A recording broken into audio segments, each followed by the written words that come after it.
ব্যাস, অনেক হয়েছে। আর তোমরা সবাই যাও এখান থেকে। যতক্ষণ না কৃষ্ণ আমার সাথে বন্ধুত্ব করবে, তোমাদের মধ্যে কেউ ওর সাথে বন্ধুত্ব করবে না, আর আমি করতেও দেব না। এটা তো একদম ঠিক নয় রাধা। হ্যাঁ, এটা কেমন কথা হলো? আমরা তোমার বন্ধু, আমরা দাসী নই। সখী হও তাই বলছি। বাড়ি যাও, না হলে সবার মায়েদের জানিয়ে দেবো আমি এটা। ওঠো, যাও। বিশাখা, খেয়াল রেখো নিজের। নন্দিনী, তুমিও সাবধানে যেও। সৌদামিনী,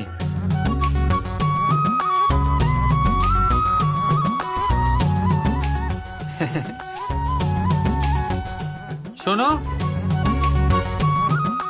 কাল যমুনার ধারে দেখা হবে।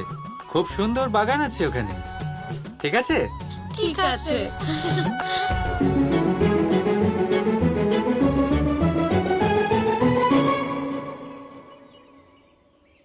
ভীষণ চিন্তা হচ্ছে না ওদের জন্য? এক কাজ করো, বাড়ি অব্দি ছেড়ে এসো না। কিন্তু মনে রেখো, যদি আমার সাথে বন্ধুত্ব করো তবেই এদের সাথে বন্ধুত্ব করা সম্ভব, নয়তো না।